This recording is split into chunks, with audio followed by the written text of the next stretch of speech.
In this problem, we'll graph an absolute value inequality. So the problem is the absolute value of y subtract 2x is less than or equal to 3. And the first step is to isolate the absolute value, but in this case that's already done. So what we would be looking for is if there was a number right here, we would have to divide both sides by that number. Or if there was something added or subtracted right here, we would have to add or subtract it to the other side. But since the absolute value is isolated, we go ahead and we separate this problem into two different problems.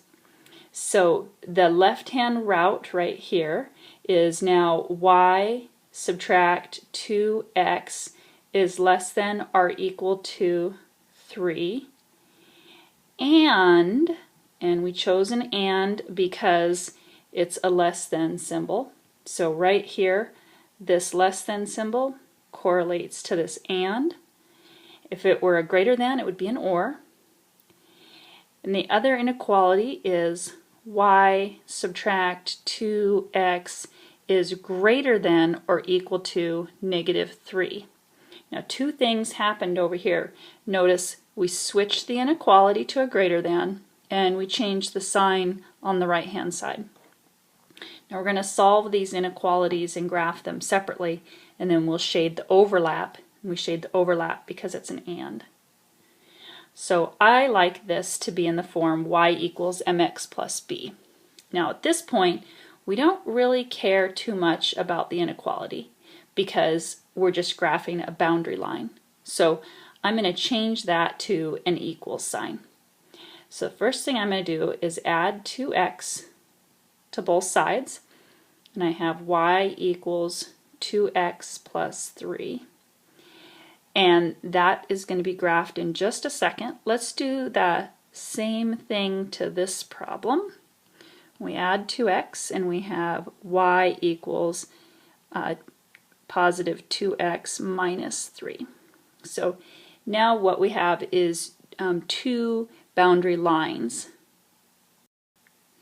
So we will scoot the screen up a little bit here, and we're going to graph these boundary lines. So the first boundary line has a y-intercept of 3 and has a slope of 2 over 1. So we rise 2, run 1, put a dot, rise 2, run 1, put a dot. Now since this was a less than or equal to problem right here, it's going to be a solid boundary. So I can take my pencil and add a solid boundary.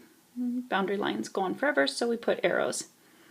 Now let's go ahead and graph the other boundary line. So it has a y-intercept of -3. So we go down 3 and we put a dot. Oops, let's try that again. Put a dot.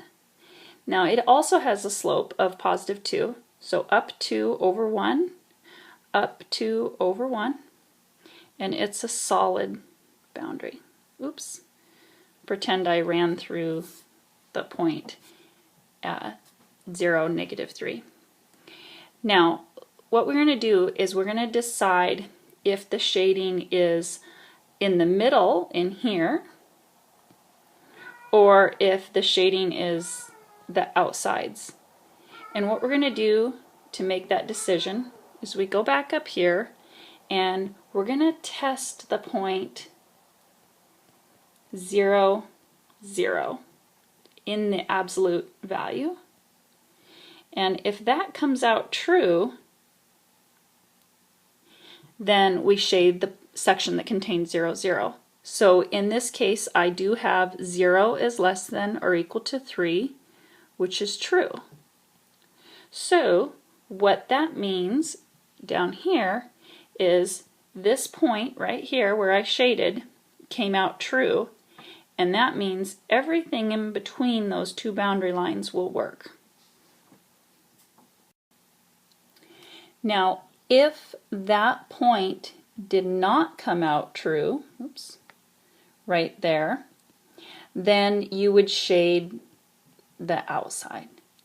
And that's true for all absolute value inequality problems. You either shade the inside or the outside. The AND problems are shaded in the middle, and the OR problems are shaded on the outside.